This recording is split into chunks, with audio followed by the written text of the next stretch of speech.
Shalom, selamat pagi Bapak Ibu serta sahabatku yang terkasih dalam Kristus Yesus.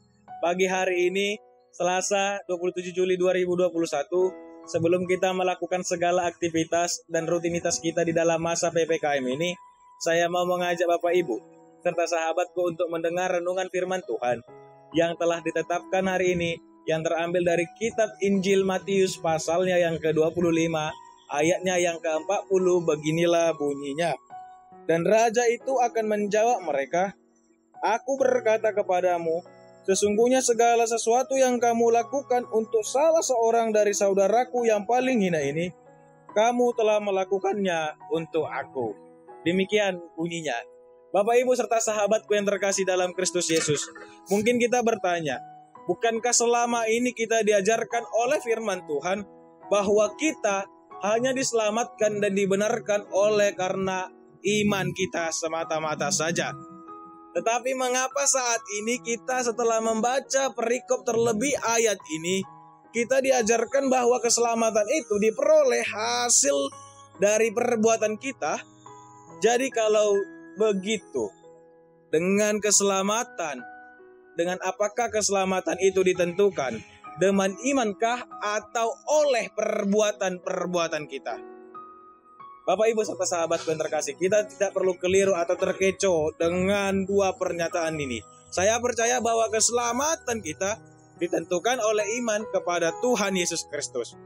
Dan di dalam Roma pasal 5 ayat yang pertama ditegaskan bahwa kita yang dibenarkan karena iman, kita hidup dalam damai sejahtera dengan Allah oleh karena Tuhan kita Yesus Kristus. Akan tetapi kita perlu memahami bahwa orang beriman harus mengasihi Allah yang tidak kelihatan itu secara kasat mata dengan cara yang nyata, terlihat melalui tindakan dan aksi kasih kita yang berdampak terhadap sekitar, bahkan masyarakat yang hidup berdampingan bersama dengan kita.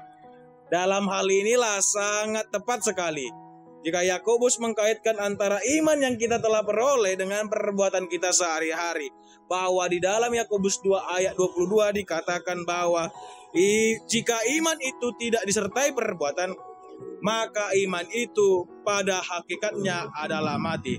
Lebih lanjut lagi dikatakan bahwa kamu lihat bahwa iman bekerja sama dengan perbuatan-perbuatan, dan oleh perbuatan-perbuatan itu iman menjadi sempurna. Dari sini kita melihat sahabatku yang terkasih bahwa tidak ada yang bertentangan dalam hal ini. Justru bagian firman Tuhan saat ini menegaskan dan menyerukan kepada kita bahwa perbuatan baik, aksi kasih yang kita nyatakan kepada sesama kita merupakan wujud dari iman kita kepada Tuhan. Kita percaya memang keselamatan ada di dalam Tuhan Yesus, tetapi keselamatan itu pun bukan untuk diri kita sendiri, bukan untuk kita simpan sendiri. Sebaliknya, keselamatan dan berkat yang kita terima seharusnya memberi buah di dalam kehidupan kita dan sekitar kita. Dengan demikian, orang yang telah diselamatkan dan menerima kasih dari Allah seharusnya mampu hidup menjadi saluran kasih dan saluran berkat bagi sesamanya. Dalam hal ini, saya tidak mau menghakimi atau menjudge kita.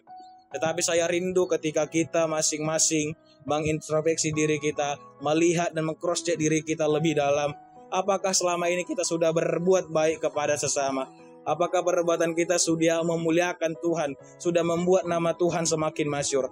Bahkan apakah kita sudah mengasihi orang-orang lain yang mungkin berkekurangan, yang mungkin sedang sakit, yang mungkin terhadap orang-orang yang sedang berjuang dalam iman, bahkan di dalam kehidupannya? Jika kita sama-sama belum memiliki kasih itu, patut kita renungkan. Jangan-jangan sebenarnya kita sendiri belum merasakan kasih Tuhan, belum merasakan berkat Tuhan, dan belum menerima keselamatan dari Tuhan. Karena itu, Bapak Ibu serta sahabatku yang terkasih, marilah mulai hari ini kita berusaha untuk menjadi saluran kasih Tuhan bagi orang lain. Sebab tanpa melakukan hal ini, itu artinya kita sedang melawan Tuhan. Kita sedang melihat bagaimana kita menjauhi perintah dan apa yang diinginkan Tuhan. Hanya oranglah yang pernah dilayani Tuhanlah pada dirinya sendiri yang bisa melayani siapa saja tanpa pandang bulu. Dengan demikian kalau Yesus mau mengidentifikasikan, mau membawa dirinya dengan mereka yang dianggap hina, siapakah kita yang merasa tidak level untuk melayani bahkan mengasihi mereka?